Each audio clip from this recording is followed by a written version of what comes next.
Okay guys, Mercedes. Ingay.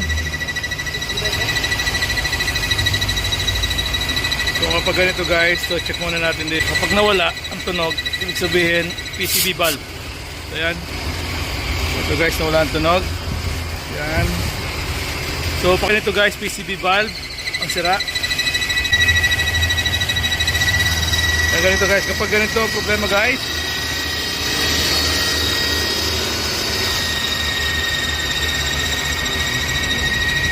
walang labasan ng hangin, kaya nagkakaroon ng tunog na ganyan. So isang paraan pag-check, tanggalin natin to. Yan. Kapag nawala, ibig sabihin yung PCB valve, yung positive crankcase ventilation, so sira na yun guys. So yun na yung pag-check nito guys.